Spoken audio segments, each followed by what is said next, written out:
Então vamos lá, gente. Desculpa, estou enganado. Acho que a gente terminou a aula passada respondendo essa questão aqui da Defensoria Pública de Santa Catarina, não é isso? A gente tinha visto, a gente está no meio do procedimento interamericano, a gente estava vendo a comissão interamericana, não é isso? E aí a gente abordou essa questão aqui, que envolvia aquela controvérsia do se o recurso extraordinário e o recurso especial seriam meios necessários de serem utilizados para comum dos requisitos para esgotar os recursos internos, né? Então a gente acabou a aula nisso. É isso? Ou estou enganado? Acho que é isso, né?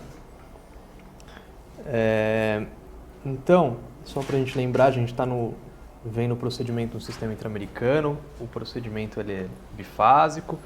Tem uma primeira etapa, que é chamada etapa obrigatória, que é a etapa perante a Comissão Interamericana. E é aqui que a gente está, tá?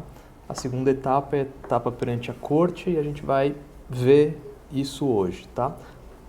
Não sei, mas talvez a gente consiga acabar a matéria hoje, pelo menos o que eu preparei para vocês. E, eventualmente, se for necessário complementar alguma coisa, se tiver alguma novidade, a gente faz mais aulas, mas tudo.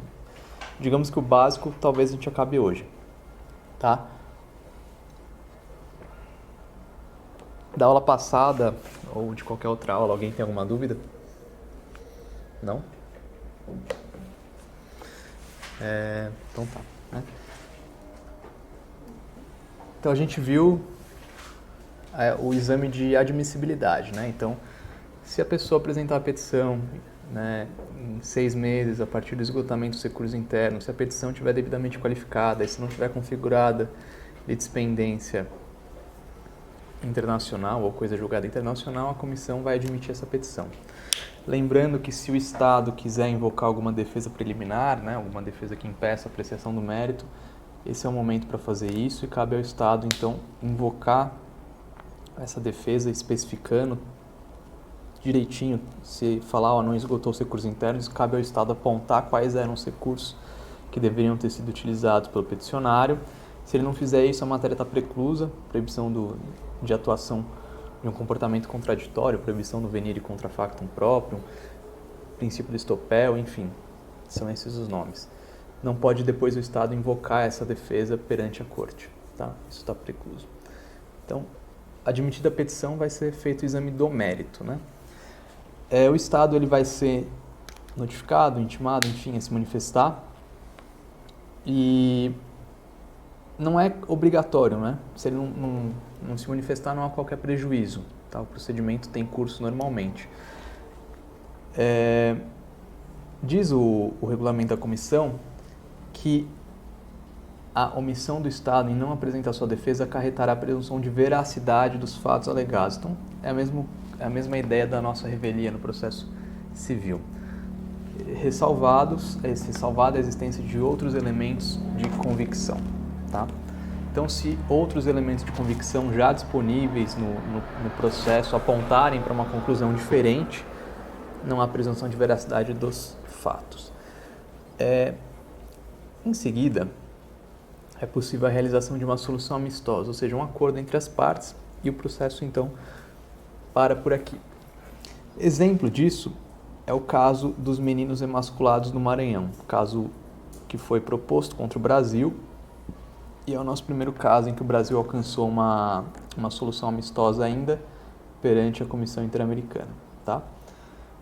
Isso, então, é uma hipótese de encerramento do procedimento de maneira abreviada.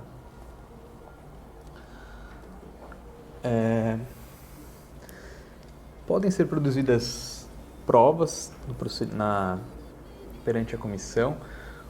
O artigo 48.1, a linha D, prevê isso, inclusive prevê que seja feita visita in loco no Estado. Só que aqui tem um detalhe. O Brasil formulou uma declaração interpretativa do artigo 48.2 e para ele é possível a realização de visita pela comissão, só que essas visitas não são automáticas. Então, para cada visita, para cada hipótese em que a comissão entenda é conveniente fazer uma diligência in loco, ela teria que obter autorização do Brasil, tá? Então, para o Brasil, a mera ratificação do Pacto de San José não autoriza desde logo a comissão a fazer visitas in loco, tá? A petição, então, vai ser apreciado o seu mérito, já foi admitida, vai ser apreciado o seu mérito. Essa decisão, ela é definitiva, tá? Não cabe recurso.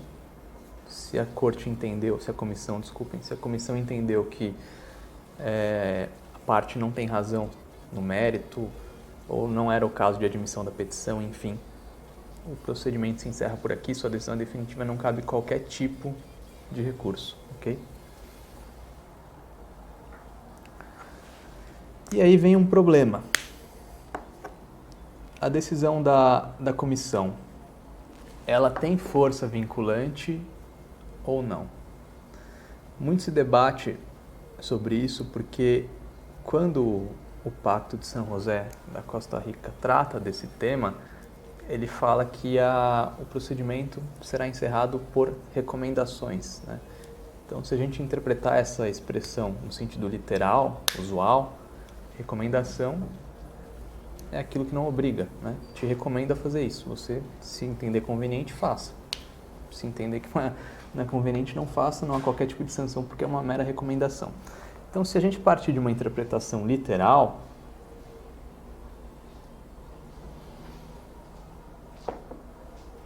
a decisão da comissão não teria qualquer força vinculante, o Estado não estaria obrigado ao seu cumprimento. A Corte Interamericana, ela já entendeu assim, tá? Esse era o seu entendimento no caso Caballero Delgado e Santana versus Colômbia. Então, recomendação é recomendação, não tem força vinculante. Mas, a partir do caso Loaiza Tamayo versus Peru, a Corte mudou seu entendimento sobre a interpretação do termo recomendações. Ela passou a entender o quê? Que as decisões da Corte são, sim, vinculantes. E qual que seria o principal argumento? Justamente o princípio da boa-fé, tá? Se o Estado ratifica o tratado, ele deve cumpri-lo integralmente, o que supõe submeter-se às decisões dos órgãos que estão encarregados de monitorar esse tratado. E um desses órgãos, no caso, é a comissão. Então, o principal fundamento para a atribuição de caráter vinculante às decisões da comissão seria o princípio da boa-fé na esfera internacional, tá?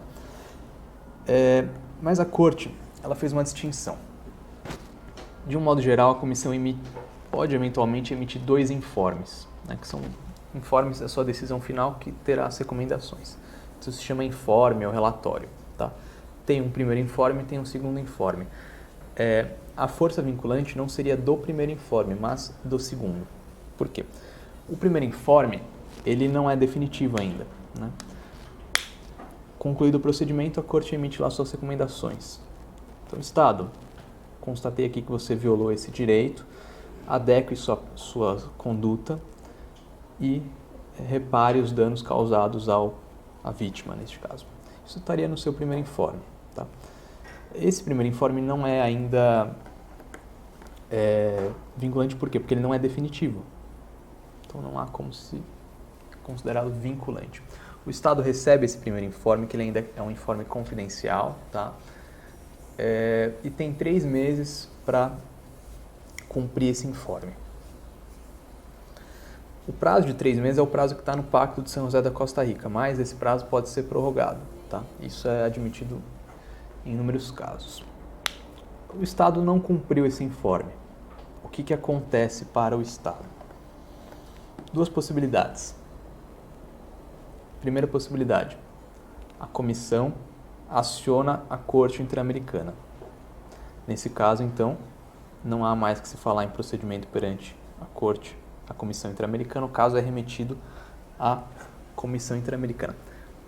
Nos termos do regulamento da comissão, esse acionamento é automático, tá? Se a comissão entender que não é o caso de acionar a Corte, tem que ter voto em sentido contrário dos membros da comissão, tá? Só que tem um detalhe, só dá para acionar a Corte se o Estado tiver ratificado a competência da Corte, lembram? Não é competência contenciosa, não é de reconhecimento obrigatório, o Estado pode reconhecê-la ou não. Então, se o Estado tiver reconhecido a competência contenciosa da Corte, essa é uma possibilidade. A comissão remete o caso para a Corte. Tá? Lembrando que a remessa em tese é automática, depende de voto em sentido contrário dos membros da comissão. Primeira possibilidade, então, é essa. Qual que é a segunda possibilidade para a comissão? Emitir um segundo informe. Tá? Esse segundo informe, esse sim é de caráter vinculante, esse sim é público. O primeiro é confidencial. Então, isso aqui basicamente vai depender do que a corte entender no caso. Se o Estado tiver reconhecido a comissão. Se o Estado tiver reconhecido a competência da corte, na maioria das vezes vai ser remetido o caso para a corte. Tá?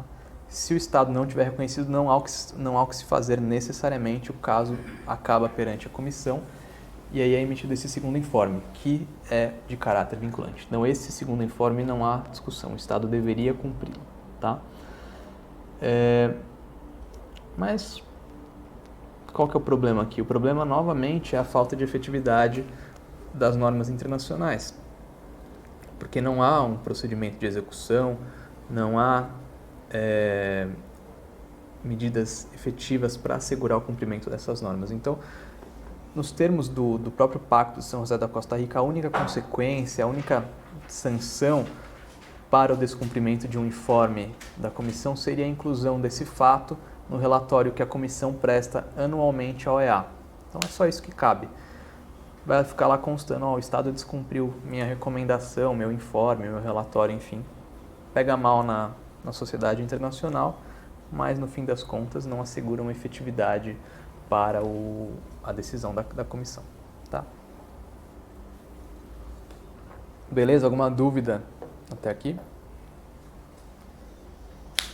Então a remessa, lembrem-se disso, a remessa é automática, tá? Para não remeter o caso...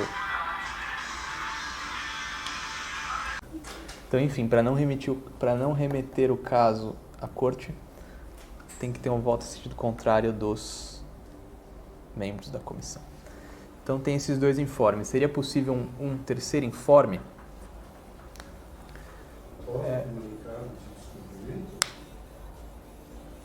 Sim. Já emiti o segundo informe, já te comuniquei, já te notifiquei, falei, Estado, cumpra esse informe, você não cumpriu, eu poderia emitir um terceiro informe agora? Sim, é um informe. Diga, você levantou a mão. Vai ser obrigatório, né? A menos que tivesse uma função combinada internacionalmente com passasse a não ter uma relação econômica com algum país, coisa assim, mas senão... Mas eu queria saber do caso do acordo, voltando um pouquinho, o primeiro acordo que o Brasil fez desses meninos emasculados. Como é um acordo assim? Paga uma indenização para os meninos? Esse caso é um caso que teve algumas mortes, como é que fala? Me fugiu a palavra agora, mas morte, lesão corporal e decepção. Decepção, não é decepamento, é decepção, enfim. Mas tem uma palavra melhor do que essa é feia, eu esqueci uma palavra mais... Não é decapitação, porque não cortou a cabeça, era retirada da genitália, tá? Por isso que é emasculados. Tá? Então foi isso que aconteceu nesse caso. As crianças, os meninos, por isso chama meninos emasculados, eles apareciam mortos na região do Maranhão e com a genitália decepada. Não foi apurado, mas em tese teria agentes estatais envolvidos nisso. Tá? Enfim, e aí o Estado foi acionado por conta disso. E aí o Estado fez um acordo, vou pagar uma indenização aos familiares, porque os meninos estavam mortos, não a eles. Os familiares, vou fazer um pedido formal de desculpas, vou publicar essa decisão em jornal de grande circulação, então esse foi o acordo. Tá? Não investiga nada, tem que parar ali, não pode saber quem fez. Não, mas a ideia nem seria investigar e efetivamente descobrir quem foi, né? Porque isso tem que ser feito pelo Estado brasileiro, né? O Estado seria responsabilizado por não ter investigado o fato. E aí poderia ser condenado a investigá-lo. Mas lembra que a obrigação de investigar é uma obrigação de meio, nunca é de resultado. Então, desde que o Estado tenha usado o seu aparato para procurar esclarecer aquele fato, ele não vai ser condenado. Então, foi o crime perfeito, não tem como descobrir.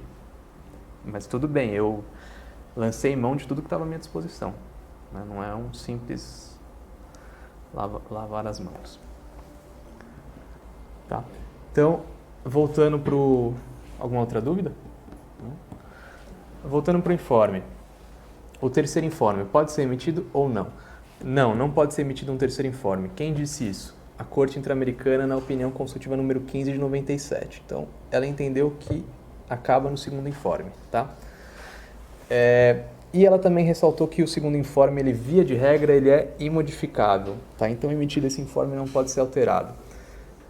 São previstas, no entanto, algumas exceções. Né? Caso de cumprimento parcial das recomendações, então você determina ao Estado que repare os danos causados à vítima, publique a sentença e institua um monumento em memória da vítima, o Estado só não cumpra essa última obrigação. Então, poderia ser alterado nesse ponto. Tá? Também pode ser emitido ou melhor, pode ser modificado o segundo informe na hipótese de existência de erros materiais, descumprimento de fatos que não foram levados em consideração no momento da emissão daquele segundo informe. Tá? Essa alteração depende de provocação do Estado ou da vítima, do peticionário, e deve ocorrer antes da publicação do informe e dentro de um prazo razoável contado a partir da notificação. Tá? A Corte não especificou que prazo é esse, vai ser avaliado em cada caso concreto. Mas, em princípio, o segundo informe ele é imodificável. Ok?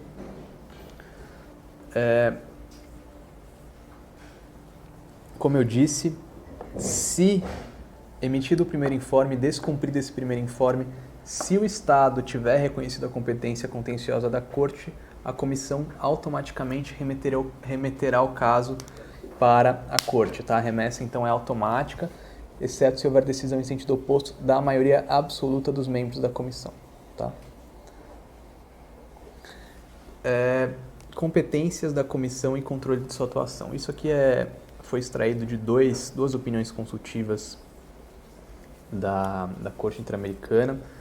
O que a Corte Interamericana falou na opinião consultiva número 13 de 93? Ela falou o seguinte, que a Comissão Interamericana ela tem competência para analisar a legislação interna à luz dos tratados, mas não à luz do próprio ordenamento jurídico do Estado. Então, pode fazer um controle de convencionalidade, mas não poderia fazer o controle de constitucionalidade.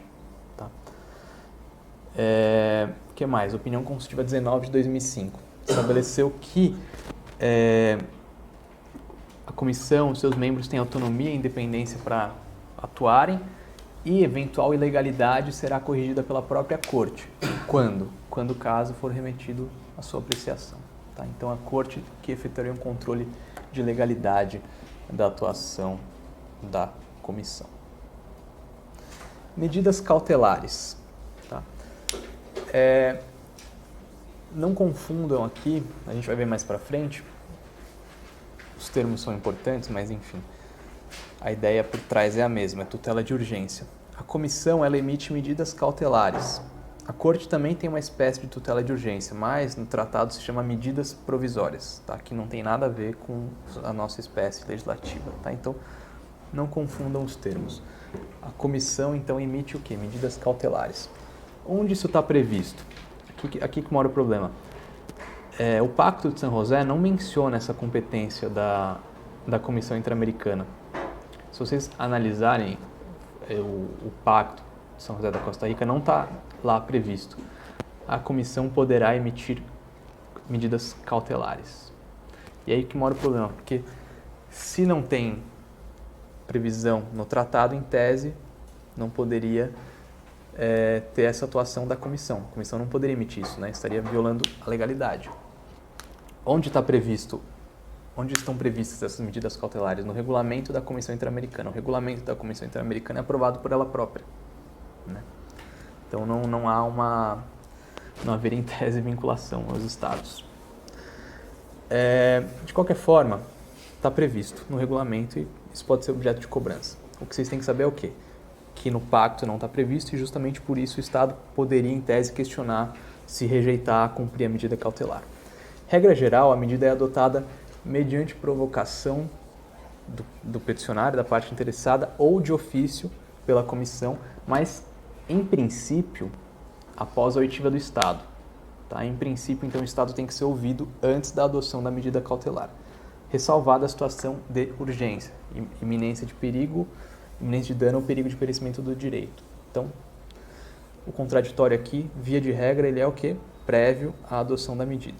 Tá? Apenas uma situação de urgência justifica uma medida cautelar após a manifestação do Estado. Quais são os requisitos? Situação grave e urgente e risco de dano irreparável. Então, presentes esses dois requisitos, a comissão poderia editar uma medida cautelar.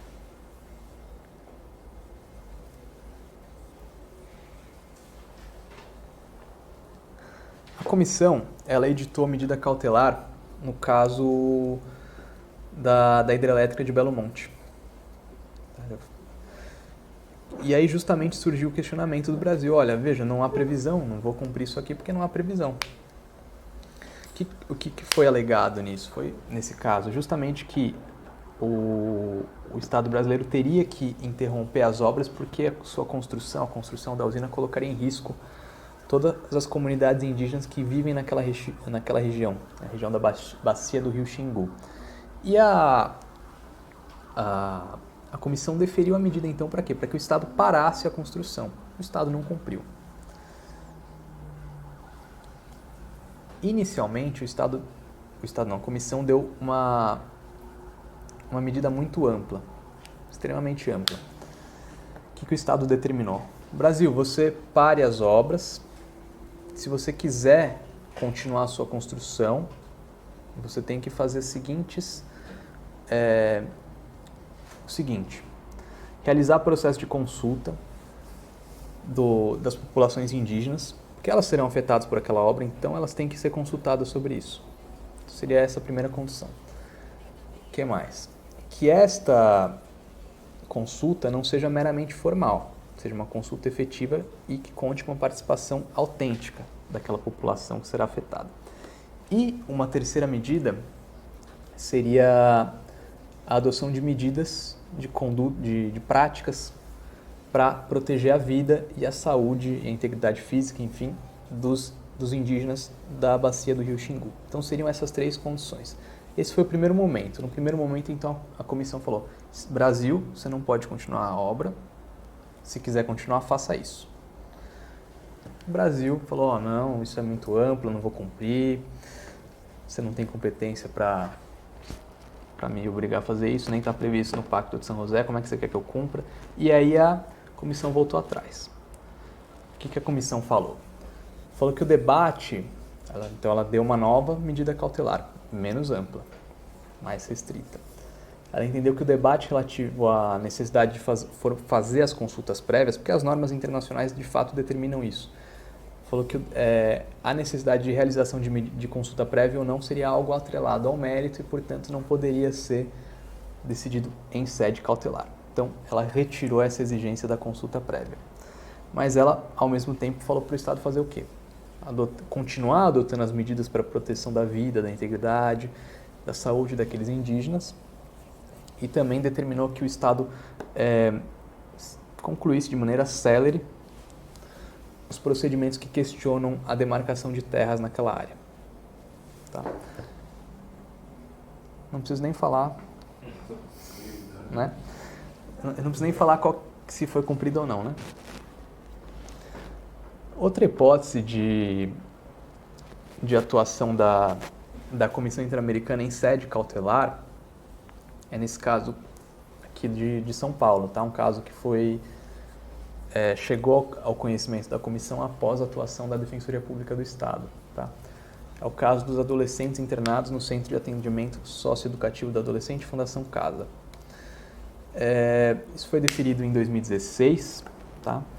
O que a Defensoria Pública sustentou? Que os adolescentes se encontravam em situação de risco porque os funcionários da unidade empregavam força excessiva como sanção e também havia o o emprego de isolamento prolongado e contínuo, também como sanção. Não havia ainda atendimento médico adequado para esses adolescentes que sofriam essas lesões, integridade física, psíquica, enfim, por conta dessa má atuação dos funcionários. A comissão deferiu a medida cautelar e determinou ao Brasil o quê? A adoção de medidas para preservar a integridade e vida dos adolescentes, que seja fornecido a eles o atendimento médico adequado, que sejam implementados mecanismos concretos para evitar a adoção dessas sanções disciplinares contrárias aos padrões do direito internacional e que o Estado informe periodicamente se está adotando essas medidas ou não. Tá? Alguns casos apreciados, então, pela Comissão Interamericana. Aqui a gente já está falando de mérito, tá? Não é mais de medida cautelar. Casos comumente lembrados nos concursos são esses daqui. Meninos emasculados do Maranhão, que eu já meio que adiantei, aquela situação das crianças, adolescentes que eram encontrados mortos com a sua genitália decepada. Isso foi levado à Corte Interamericana e a Comissão Interamericana, e a Comissão Interamericana começou a processar o caso, admitiu a petição inicial, enfim, mas o Estado fez uma solução amistosa e concordou em reparar as vítimas e também... Oi? Os parentes, sim. Que são vítimas indiretas, mas são vítimas. E também formas de reparação simbólica, né? Então, instalação de uma placa em homenagem às vítimas. Tá? É uma reparação simbólica, né? Não resolve o nosso problema, mas o Estado vai ser sempre lembrado por aquilo que ele fez ali. Outro caso que foi admitido pela comissão é o caso Luísa Melinho. Tá? Esse caso é um caso que envolve cirurgia de adequação sexual. Tá? Ela pediu isso no SUS, o SUS indeferiu, falou que não tinha isso previsto, esse tipo de cirurgia não tinha. Acho que hoje em dia tem essa cirurgia no SUS, mas na época não tinha previsão. Então, ela solicitou que fosse custeado no sistema privado de saúde e o Estado se negou a fazê-lo, né? Então, o que a comissão entendeu aqui? Admitiu o caso entendendo que havia violação aos seguintes direitos: direito à integridade pessoal, direito à proteção judicial, proteção da honra e da dignidade e igualdade perante a lei. Até onde eu tinha visto, a comissão não se pronunciou sobre o mérito do caso, mas já foi admitida a petição. Tá? O que é interessante nesse caso é que lembram que eu falei que um dos requisitos para acionar o sistema interamericano é o esgotamento dos recursos internos, via de regra, e em algumas exceções isso pode ser excepcionado. E essa é justamente uma hipótese em que foi acionado o sistema interamericano sem prévio esgotamento dos recursos internos. O que aconteceu aqui? A senhora Melinho não recorreu da decisão do TJ. Falou que havia uma demora no caso, na apreciação do caso, então ela não recorreu e foi direto para a Comissão Interamericana. A comissão ela admitiu o caso, então entendeu que a interpretação da senhora Melinho estava correta. O Estado alegou isso e agora, se eventualmente for julgado o mérito e for se for submetido à corte, essa matéria, essa alegação, essa defesa preliminar não está preclusa, justamente porque o Estado alegou no momento oportuno. Tá? O caso Maria da Penha também é um caso muito lembrado. Tá? Vejam que isso é fácil de confundir no concurso. Pode vir uma questão do tipo: o caso Maria da Penha foi julgado pela Corte Interamericana, poderia ser objeto de questionamento, e vejam que a Corte não julgou esse caso, tá? Quem julgou foi a comissão. Aliás, a Corte, à época dos fatos, nem poderia julgá-lo, porque o Brasil, até nessa época, não tinha ainda reconhecido sua competência contenciosa, tá? O Brasil só reconhece a competência contenciosa da Corte em 98, tá? Mas, enfim, é um caso de conhecimento de todos vocês. Redundou na edição de uma legislação específica de proteção à mulher vítima da violência doméstica. Tá? Isso é fruto justamente desse caso aqui. Tá? Isso foi levado à comissão e o Brasil só só enfim, editou essa legislação por conta disso. Então, novamente, foram emitidas algumas recomendações. Que o Brasil continuasse o procedimento instaurado contra o agressor, apurasse os motivos que ensejaram as irregularidades que impediram a responsabilização do agressor, porque o processo contra ele é todo problemático, reparasse a vítima, implementasse medidas estruturais para evitar a repetição de fatos similares e, como sempre, apresentasse relatório à comissão para averiguar o cumprimento dessas determinações. Aqui, só para não... melhor esclarecer isso aqui. Esse caso, Gonzalez e outras versus México, também chamado campo algodoneiro ou campo de algodão, de cultivo de algodão, esse é um caso de violência doméstica também, tá? Eu cito ele aqui porque o tema é próximo, só que tem um detalhe. O caso Gonzalez ou o caso campo algodoneiro, enfim, ele não foi julgado pela comissão, tá? Ele foi julgado pela corte. Mas é um caso que envolve o mesmo tema, violência de gênero. Tá? O que aconteceu aqui? Foram encontradas algumas mulheres mortas nesse campo de cultivo de algodão e o Estado não apurou devidamente os fatos. Pelo contrário, né? Houve toda uma política de desqualificação das próprias vítimas. E aí a corte então reconhece que foi configurada a violência de gênero e condena o Estado mexicano nesse caso. Tá? Então é uma hipótese de violência de gênero, lembrando que o Brasil não tão recente, 2015, previu a tipificação do feminicídio, que é uma hipótese de homicídio qualificado.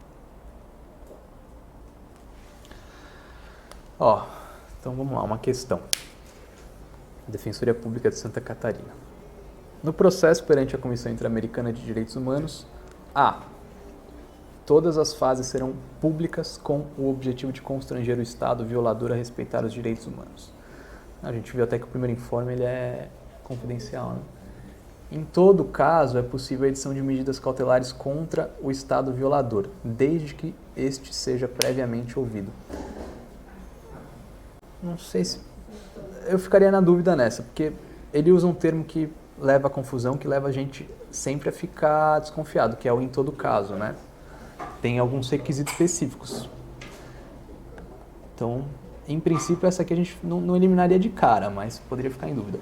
Se o Estado não reconhecer a competência da Corte Interamericana, será o caso de acionar diretamente o Sistema Global de Proteção aos Direitos Humanos, o Sistema ONU, né? Não tem nada a ver uma coisa com a outra, né? Porque nesse caso, lembrem que eu falei, se a pessoa opta por um sistema, ela não pode fazer a escolha pelo outro. Então, se ela acionou a comissão, o sistema interamericano, o caso vai ter início na comissão e vai morrer na comissão interamericana. Se ela levou o caso para o sistema ONU, o caso vai tramitar lá até o final. São sistemas que não, vamos dizer assim, não dialogam. Então, não tem como a comissão remeter o caso para a ONU. Tá? Se não houver conciliação, o caso será submetido à Corte Interamericana em até 3 meses. Né? A gente viu que pode ter a solução amistosa, pode ter o acordo, é uma faculdade, mas não é assim que funciona. Né? Como é que eu vou levar o caso para a Corte? Se o Estado, eu emitir o meu primeiro informe, o Estado não tiver cumprido esse primeiro informe, ele tiver reconhecido a competência da Corte. Então não tem nada a ver com não ocorrência de solução amistosa. Tá? Superada a fase de admissibilidade, terá início a fase conciliatória, em que se buscará a solução amigável do litígio, sendo um exemplo concreto o caso Emasculados do Maranhão. Né? Então isso aqui descreve justamente aquilo que a gente viu até agora. Tá? Alguma dúvida até aqui? Novamente, Defensoria Pública de Santa Catarina, agora abordando o caso da Luísa Melinho. Né? E aí ele questiona, ó, esse caso tratou do quê? Contraditório ampla defesa, integridade física e não sujeição à tortura, realização de cirurgia de afirmação sexual. Então, é isso que foi discutido nesse caso. Ok. Então, vejam, o importante quando a gente fala dos casos da corte, da comissão, enfim, o que costuma ser mais cobrado são os casos da corte, tá?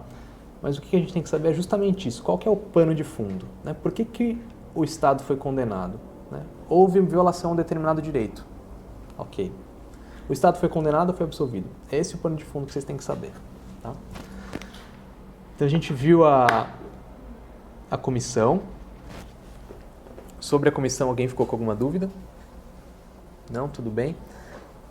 Lembra, a comissão é etapa obrigatória. Agora a gente passa para o estudo da corte, que é a etapa eventual.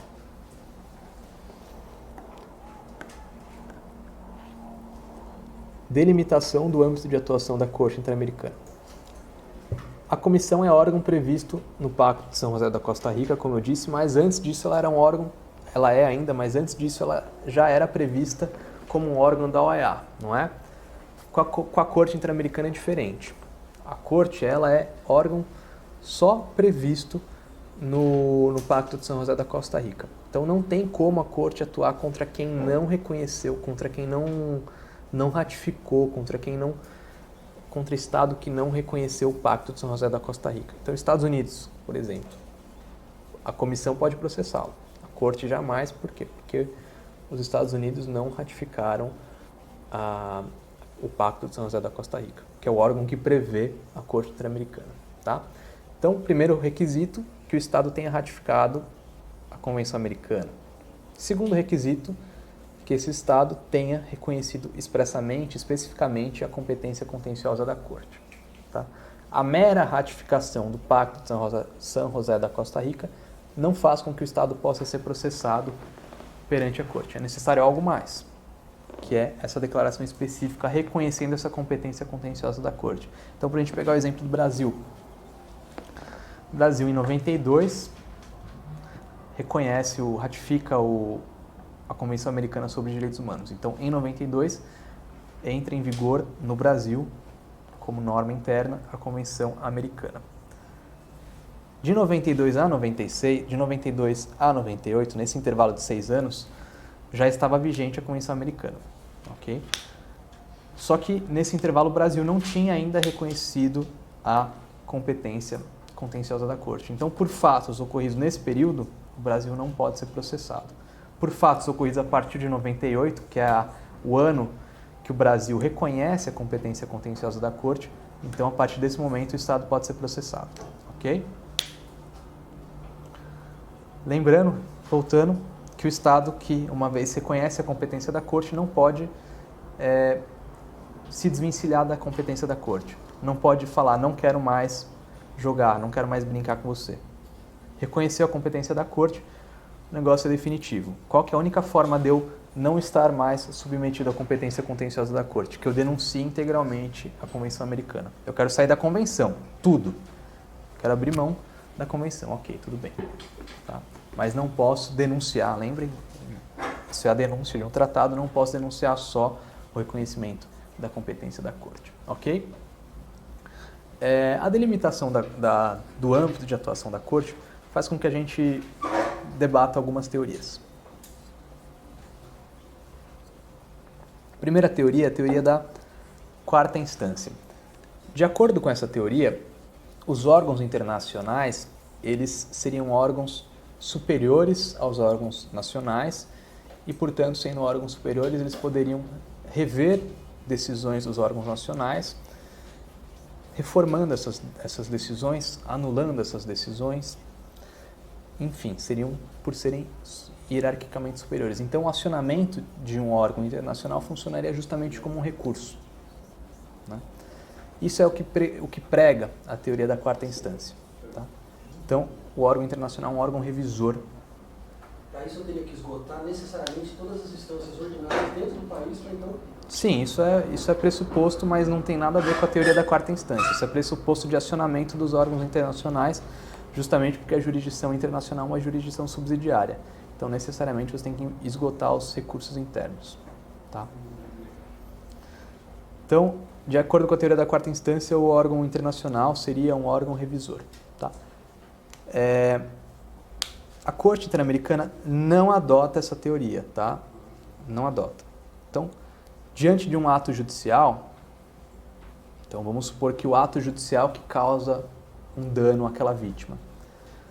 A Corte vai apreciar esse ato judicial como um fato causador de lesão aos direitos humanos. mas ela não vai verificar o mérito desse ato, não vai reformar esse ato, não vai anular esse ato. Ela vai olhar isso e falar, ok, Estado, o seu Poder Judiciário causou uma lesão a essa pessoa, repare essa lesão, ok? Então não há adoção da teoria da quarta instância. Um exemplo para isso ficar mais nítido, caso Atala Rifo e Ninhas versus Chile, ou enfim, Atala Rifo e Filhas versus Chile. O que aconteceu nesse caso? Esse é um caso que a senhora Atala Rifo, que era, não sei se ela era ou se ela ainda é, ela era uma magistrada lá do Chile, ela se assumiu como homossexual, ela tinha 2 filhas e ela se separou do seu marido. E aí houve um debate sobre a guarda das crianças. E o Poder Judiciário atribuiu a guarda das crianças ao pai. Não porque ele tinha melhores condições para criar as crianças, mas porque as crianças deveriam crescer em um ambiente normal. E um ambiente onde vivem um casal homossexual, que a senhora Atala Rifo não sei se casou, mas enfim, começou a morar com outra pessoa, teve não estava, enfim. Um ambiente onde há um casal homossexual não seria um ambiente normal para o crescimento das crianças. Então, é isso que o Poder Judiciário falou na decisão. E por isso o Poder Judiciário deu a guarda, deferiu a guarda para o pai.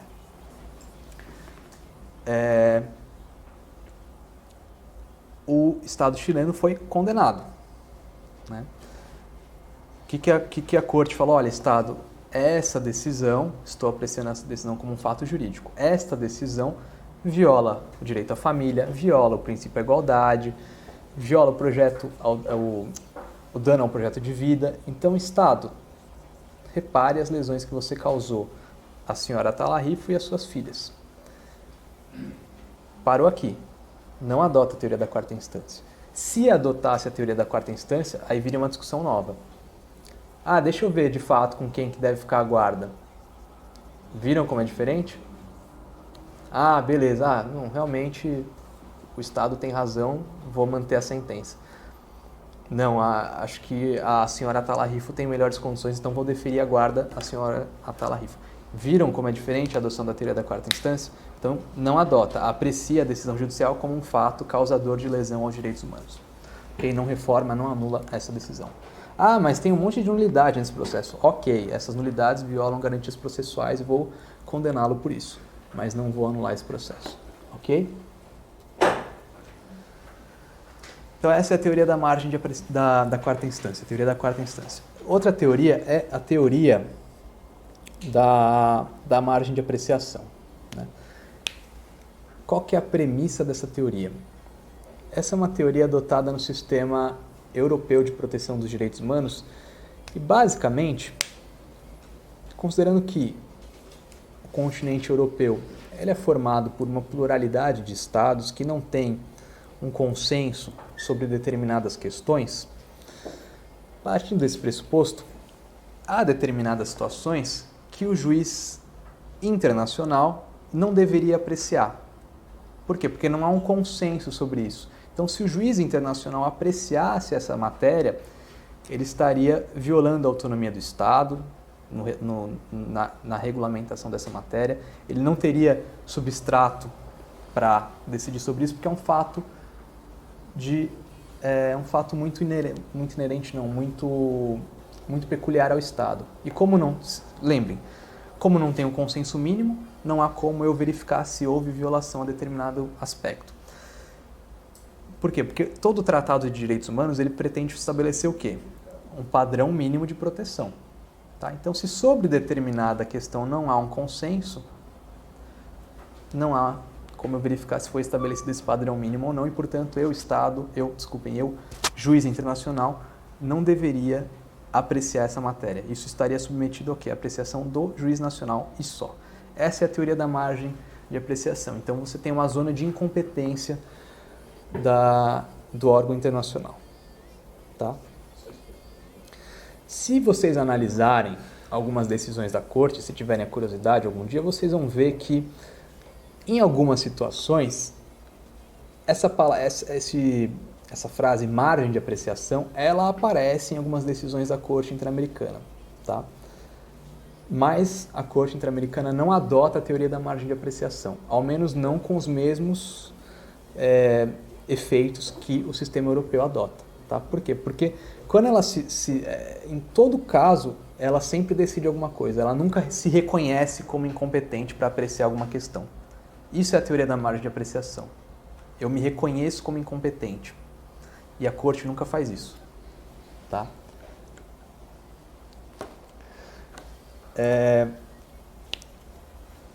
Então, não adota a teoria da margem de apreciação. Beleza? E a doutrina, ela sustenta que a adoção dessa teoria seria de fato um erro. Por quê? Porque se você pretende uma interpretação internacional de determinadas regras, você não pode deixar essa margem de apreciação para o Estado. Você tem que estabelecer um padrão, você tem que estabelecer um consenso, você tem que, enfim, impor uma determinada decisão que seja uniforme. Então, não teria sentido você se declarar como incompetente em determinados casos, ainda que sejam casos polêmicos, ainda que sejam casos que não há um entendimento uniforme sobre determinada questão. Tá? Então, isso é margem de apreciação. Eu, órgão internacional, me reconheço como incompetente para apreciar uma determinada matéria. Tá? Então, o sistema interamericano não adota. Por outro lado, o sistema europeu adota. Tá? Não confundam isso. Tá? O examinador poderia fazer algum tipo de confusão com vocês. Para a gente esclarecer um pouco mais, tem alguns casos aqui da Corte Europeia que a Corte absteu-se de decidir justamente com base na margem de apreciação. Primeiro caso Cosey versus Reino Unido.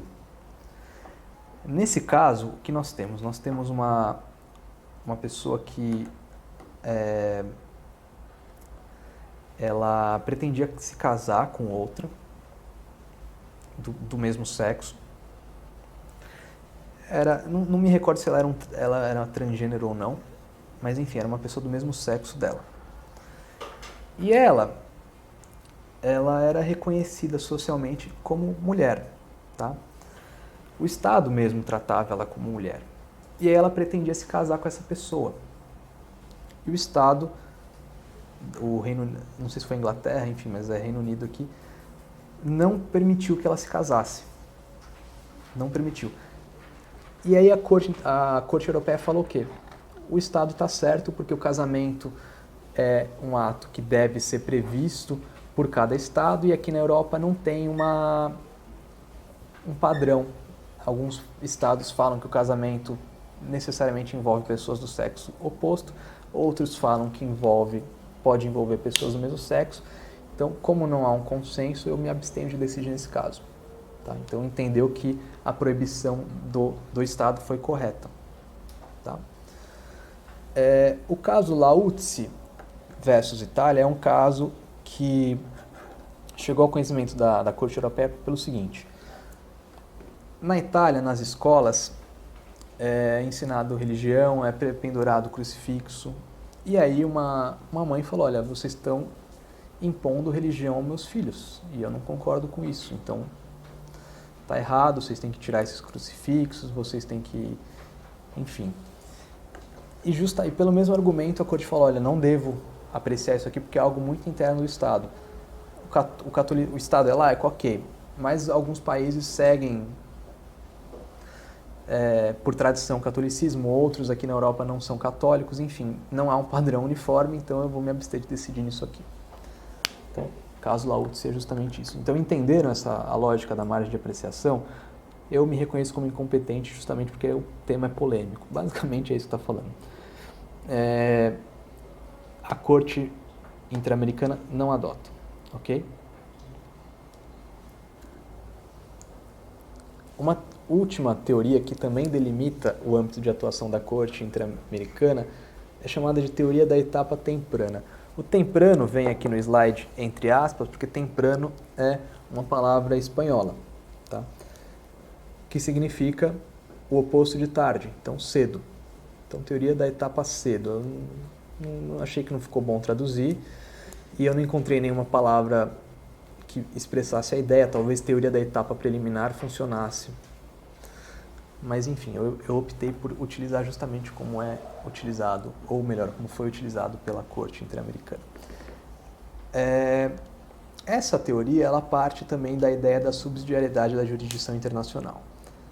E fala o seguinte, que violações de direitos humanos ocorridas em estágios iniciais de um procedimento não ensejam a atuação da Corte Interamericana, por quê? Justamente porque você ainda está na etapa preliminar do procedimento e o Estado poderá corrigir essa violação eventualmente. Então, não justificaria essa atuação. Traduzindo isso para a gente, basicamente, acho que poderia ser a seguinte consequência. Houve lesão às minhas garantias processuais na etapa de inquérito policial. Eu poderia já acionar a Corte Interamericana? Não. Por quê? Porque isso ainda vai virar um processo judicial, tem um juiz competente para apreciar isso aqui, e aí tudo bem. Ok, fui condenado, o processo transitou em julgado e aquela ilicitude probatória não foi corrigida, enfim. Ok, aí você pode acionar a Corte. Mas enquanto estiver na fase de inquérito, você não poderia acionar a Corte. Então essa é a ideia por trás da teoria da etapa temprana. Tá? Violações de direitos humanos cometidos nos estágios iniciais de um procedimento não ensejam a atuação da Corte, justamente porque isso poderá ser corrigido oportunamente pelo próprio Estado e a jurisdição internacional ela é subsidiária.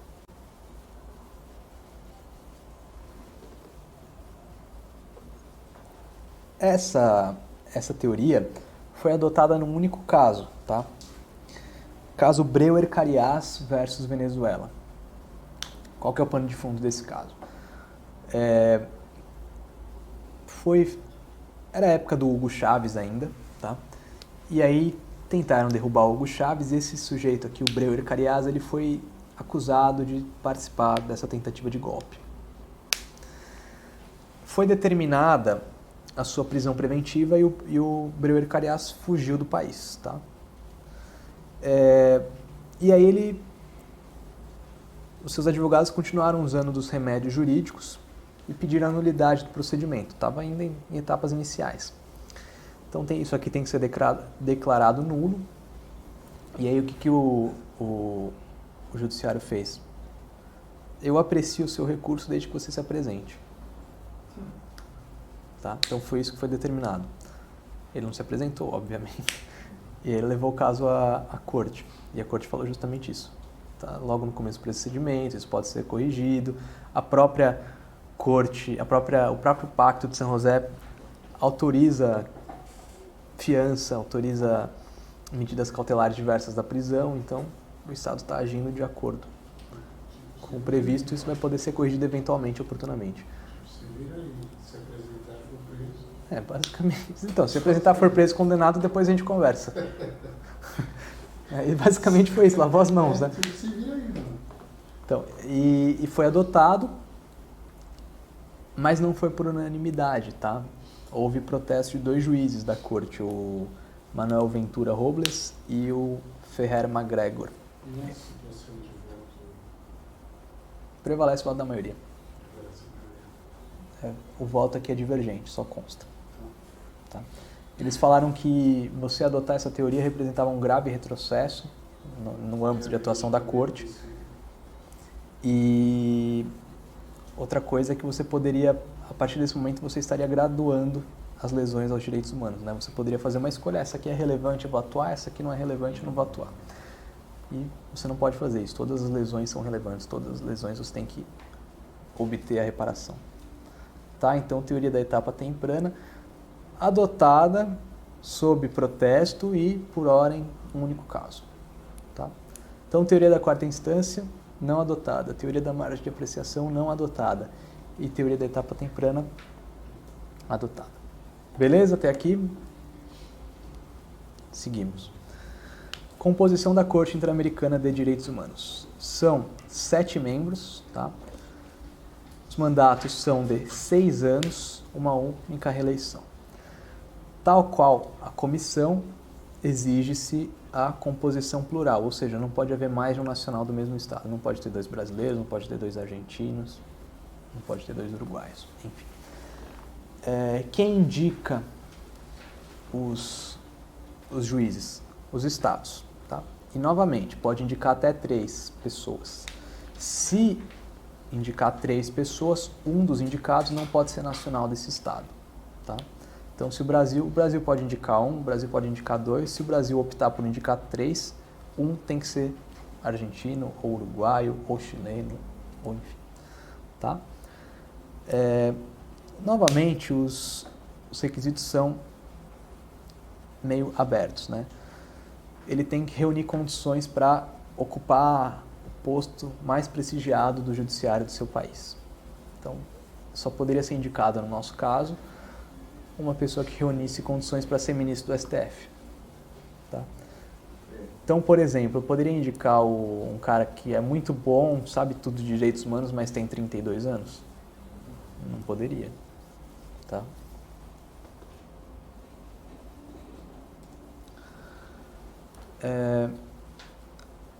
O juiz isso é uma coisa bem interessante, o juiz da Corte Interamericana ele é chamado de julgador ad litem, porque ele fica vinculado ao caso mesmo que tenha acabado o seu mandato.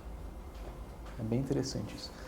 Ele permanece vinculado ao caso de que tenha tomado conhecimento que já se encontra em fase de sentença.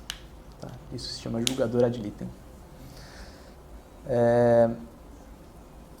Tem também a figura, então esses 7 membros, cujo mandato é de 6 anos renovável por uma reeleição, são julgadores efetivos, vamos dizer assim, membros definitivos.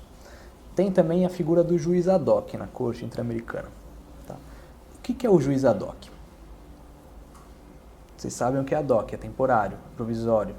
Né? O juiz ad hoc, então, é a mesma coisa. É um juiz provisório, um juiz temporário, que ele é indicado pelo Estado para atuar em alguns casos da Corte, quando esse Estado esteja sendo processado e na composição da Corte não tenha nenhum brasileiro, não tenha nenhum nacional dele. Então, eu, Brasil, estou sendo processado, daqueles 7 membros, nenhum é brasileiro, então eu indico um juiz ad hoc.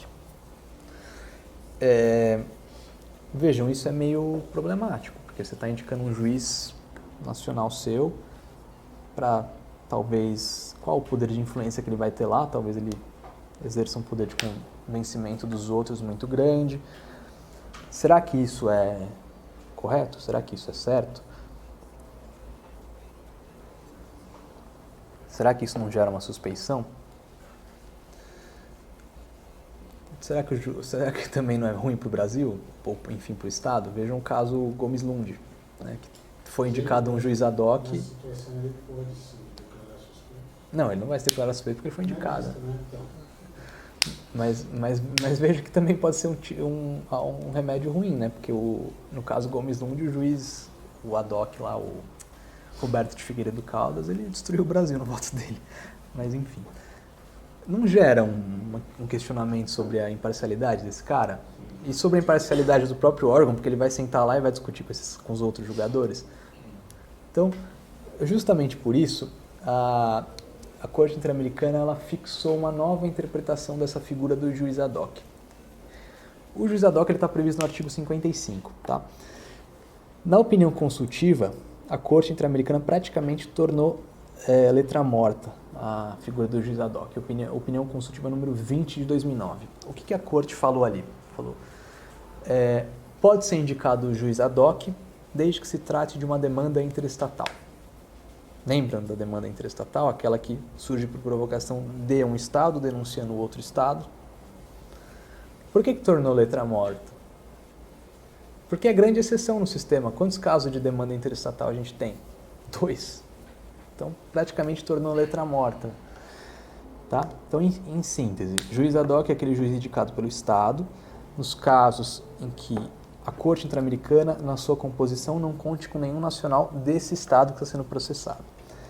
Isso gera discussões sobre a imparcialidade do órgão e, por esse motivo, na opinião consultiva número 20 de 2009, a Corte Interamericana procurou restringir a atuação do juiz ad hoc. Praticamente tornou letra morta o artigo 55, fazendo o quê?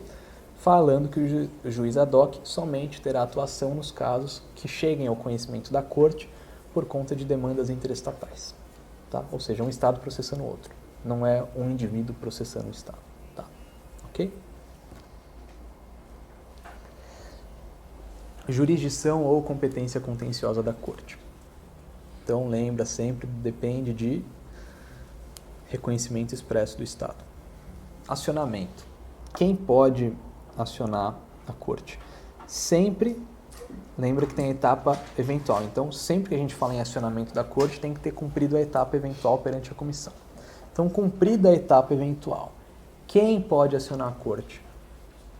O Estado ou a comissão.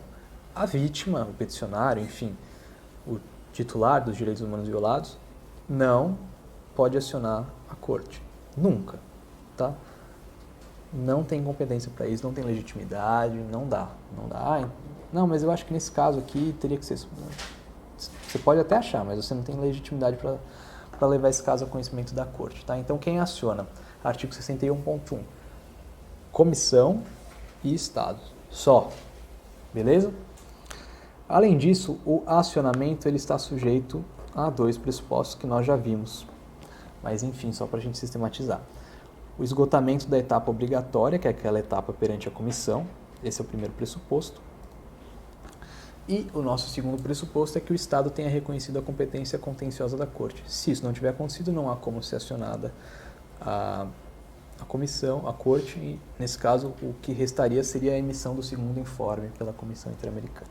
Tá?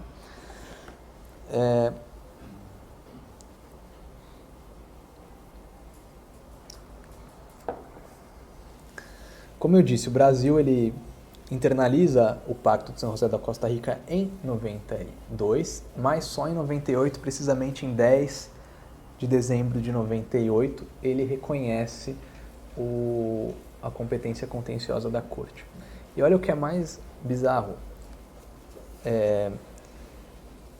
Lembra das 4 etapas para internalização de um tratado? Aqui também tiveram que ser feitas essas 4 etapas. Então teve uma assinatura, teve uma ratificação, teve uma aprovação e teve uma promulgação.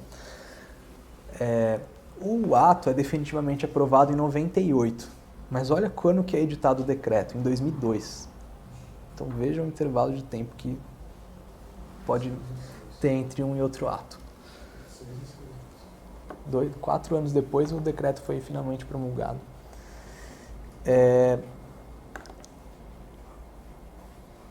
Uma coisa que vocês têm que ficar atentos é que o Estado não pode ser processado por fatos ocorridos nesse intervalo de 92 a 98, nesse intervalo de 6 anos, tá? Sim, porque é pro futuro, né? Isso, não é retroativo, tá? É para frente. Mas tem uma coisa aqui que a gente tem que ficar atento. Já citei algumas vezes o caso Gomes Lund, vocês certamente já conhecem o caso Guerrilha do Araguaia. O que tem por trás do caso Guerrilha do Araguaia? Lei de anistia, né? Desaparecimento forçado. Quando que aconteceu a ditadura militar? Quando que ela acabou? 85, né? Mais ou menos. 85, 88. Tá. Como assim? O Brasil está sendo processado por caso de 88, caso antes de 98? Você acabou de falar que não pode? Você tá louco, cara? Então, é isso que vocês têm que ficar atentos. Se tem configurado uma situação de permanência ou de continuidade de lesão, aí o Estado pode ser acionado, que é justamente o que a gente tem no caso da ditadura, do Guerrilha do Araguaia. Desaparecimento forçado. Enquanto não revelado o paradeiro dessa pessoa, enquanto o Brasil não assume esse fato, o crime é contínuo, o crime é permanente, a lesão é contínua. Então o Brasil pode ser acionado. Tá? Então atentem-se a isso. Agora, se fosse um caso que aconteceu em 94 e parou aqui, não tem mais uma lesão contínua, o processo acabou aqui, não tem o que ser falado. Não poderia ser acionado o Estado. Beleza? Entenderam isso? O que mais? Como eu já disse também, a competência contenciosa do Estado, da Corte Interamericana, uma vez reconhecida, ela ostenta a natureza de cláusula pétrea. Não pode o Estado denunciar esse dispositivo específico. Não quero mais ser processado perante a Corte Interamericana. tudo bem, denuncie o Pacto Internacional, o Pacto São José da Costa Rica. Você quer sair da nossa jurisdição, denuncie o pacto todo. Por quê? Porque se você pudesse denunciar só a minha competência, haveria um retrocesso na proteção dos direitos humanos. Ah, pô, mas não é pior o cara abrir mão sair de todo o tratado? Então, de certo modo mas gera uma comoção muito grande, né? Ninguém costuma denunciar um tratado de direitos humanos uma vez que ratificou. Né? Se denuncia é porque tem alguma coisa muito errada. Né?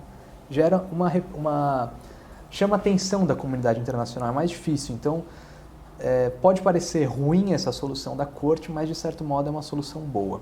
Né? Lembra que eu falei que só 2 estados denunciaram a Convenção Americana depois de já terem ratificado a competência da corte, que é Trinidade e Tobago e Venezuela. Tá? Então, é uma solução boa. Onde que isso foi decidido? Eu não sei pronunciar isso aqui, desculpem. Caso Ivcher-Braunstein versus Peru. Tá? Ali que a Corte Interamericana fixou essa ideia de cláusula pétrea do reconhecimento de sua competência contenciosa. Tá? Tudo bem até aqui? Continuando então. Então a gente viu aqui, foi feita a etapa, o caso vai ser submetido à corte, alguém acionou a corte. Quem? O Estado ou a comissão. Beleza. Então tem que ser apresentada uma petição inicial. Quem vai apresentar essa petição inicial? É aqui que já tem uma coisa diferente. Quem apresenta a petição inicial é a vítima. Tá? Ela não aciona a corte, mas ela apresenta a petição inicial. Então, decidida pela remessa do caso à corte, a vítima, o peticionário, enfim, o titular dos direitos humanos, ele será notificado a apresentar sua petição inicial, devendo fazê-lo em 2 meses. Isso está previsto aonde? Está previsto no regulamento da corte. Tá?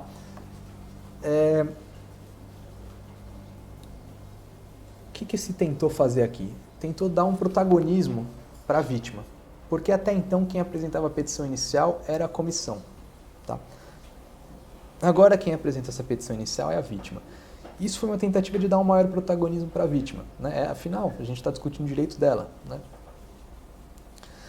Só que a vítima ela não tem competência para acionar. Então esse protagonismo ficou meio desequilibrado.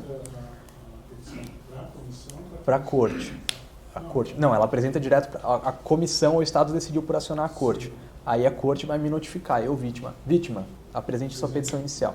Então, vejam que a vítima, ela foi tentado trazer ela para o protagonismo do processo, mas isso não deu muito certo porque ela não tem competência para acionar. Se ela não tem competência para acionar,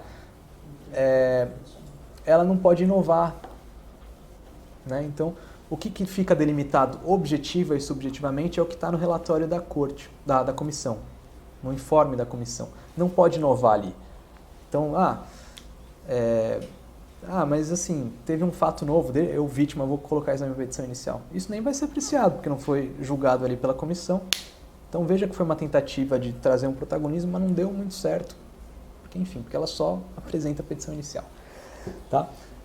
Então não pode inovar na causa. Quem delimita os aspectos objetivos e subjetivos da demanda é a comissão quando conclui pela submissão do caso à corte. Tá? É ali no relatório que estão os limites objetivos e subjetivos da demanda perante a Corte Interamericana. Beleza?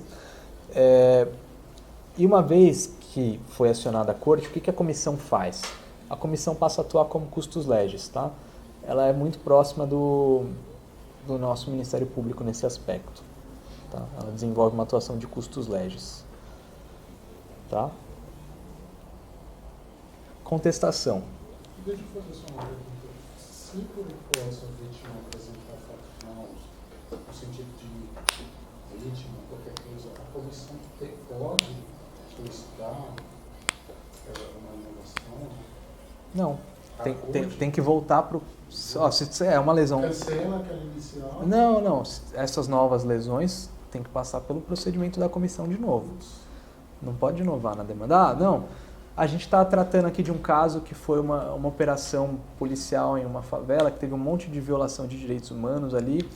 E aí a gente entendeu por levar o caso à comissão, ao conhecimento da comissão. Aí foi violado o direito do A, do B, do C e do D. Beleza, ok. De fato houve essa violação.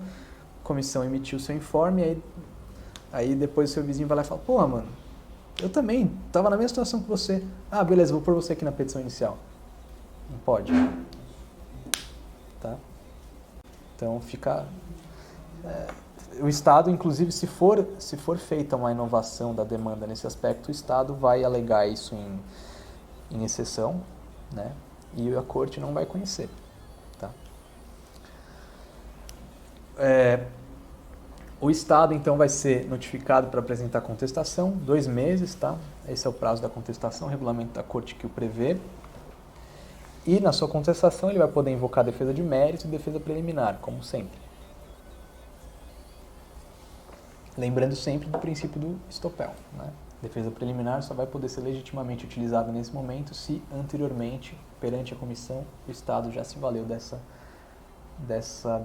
tipo de defesa. Etapa de instrução. Então, também são produzidas provas perante a Corte, tá? Podem ser aproveitadas as provas produzidas perante a comissão, desde que observado o contraditório. Então, se foi observado o contraditório ali, se a prova é válida ali, da mesma forma será válida aqui.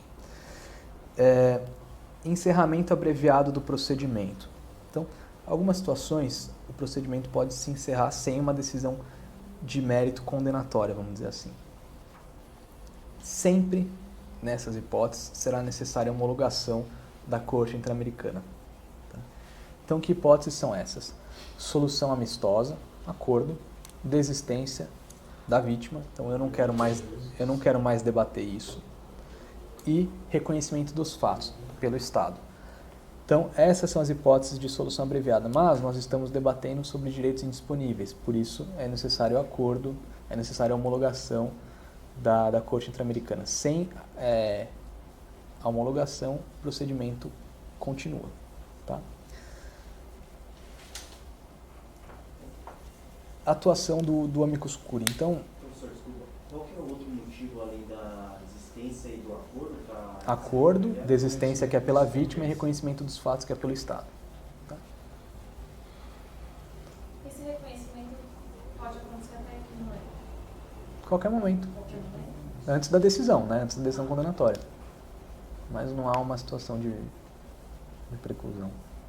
Esse reconhecimento também está condicionado aos 2 meses? Não, pode ser. Porque o processo demora um pouco, então ele pode ser a qualquer momento, antes da decisão, né? Sempre antes da decisão. Tudo bem até aqui? Só mais uma pergunta. À vontade. Se nos 2 meses a vítima não apresenta a petição inicial, segue com o encaminhamento feito pela comissão mesmo, sem a necessidade de uma emenda ou alguma coisa do tipo? Cara, eu não sei o que acontece, porque eu nunca vi isso não acontecer. Nunca vi não ser apresentada a petição inicial. Eu vou ser bem sincero com você, não sei a resposta para a sua pergunta. Eu tenho que dar uma olhada para ver se tem alguma coisa... Uma vez que ela teve a oportunidade de apresentar a petição... Não, prescrever não. Eu acho que não, porque já foi decidido pela submissão do caso à Corte. Então, imagino que talvez fosse determinada uma atuação supletiva de algum outro órgão. Tá? Eu vou dar uma olhada no regulamento, porque eu não sei a resposta para a sua pergunta, mas eu acho que talvez a comissão poderia fazer uma petição supletiva. Ou então, como já o que delimita o relatório da comissão, seria por ali. Eu tenho que dar uma olhada, não sei, vou dar uma olhada no regulamento para ver se eu acho a resposta para a sua pergunta. Mas eu acho que eles continuam intimando a vítima até apresentar a petição. Acho que eu já peguei, estava dando uma lida numa sentença uma vez e acho que tinha acontecido justamente isso. Aí o Estado falava, precluiu porque a vítima não apresentou no prazo de 2 meses. Aí a Corte rebatia. Ok, não apresentou no prazo de 2 meses, mas o prazo é impróprio, a gente intimou e ela apresentou depois disso. Então acho que eles continuam intimando a vítima. Porque a minha dúvida é a questão da vítima se sentir temerosa, constrangida e evitar ao máximo veja que é um caso internacional. Então, são casos de grande repercussão e a gente está falando de litigância estratégica, não é qualquer caso que chega aqui. Então, a vítima normalmente ela vai estar assessorada ou pela Defensoria Pública, ou por ONGs, ou por advogados muito bons. Tá? Não é qualquer caso que chega aqui. Então, a vítima dificilmente vai se sentir temorosa. Tá? Até porque a gente está falando de Estado. Eu imagino que o Estado jogue limpo, vamos dizer assim. Né? Mas, enfim, você tem razão. Isso poderia... A gente está falando de situações de normalidade, né? A gente não está falando de... Esse mesmo exemplo que o senhor citou, de vítima A, B ou C, que o Estado foi lá e cometeu esses atos e, de repente, um terceiro se manifesta, também estava na mesma situação.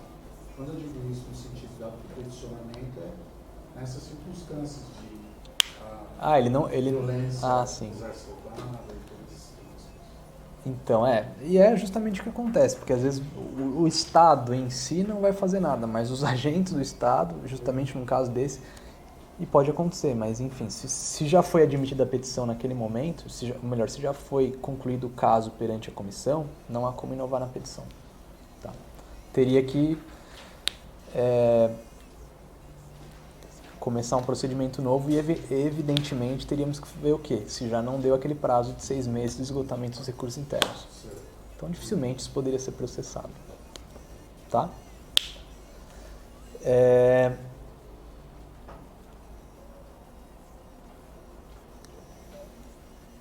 O regulamento da Corte também prevê a atuação do amicus curiae, algo muito em voga atualmente, né? O CPC traz toda uma disposição sobre o amicus curiae.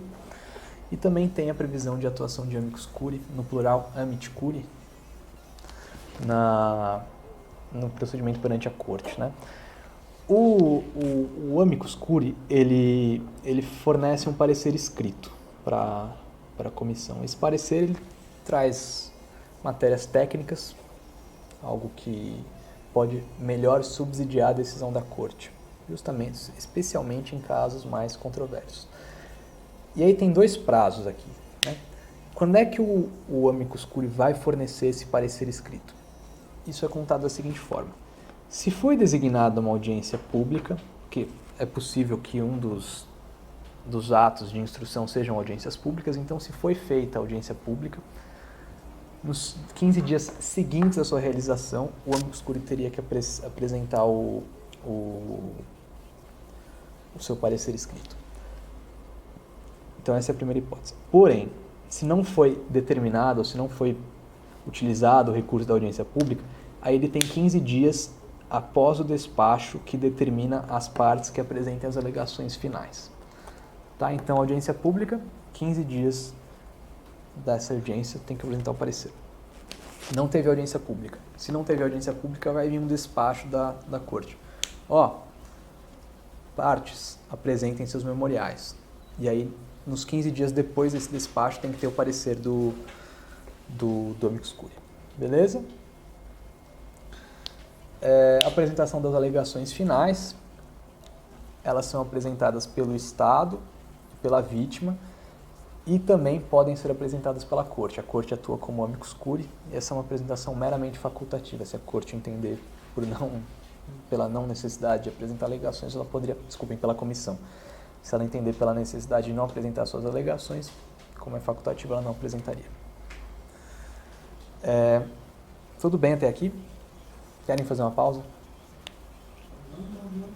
Vamos lá, então.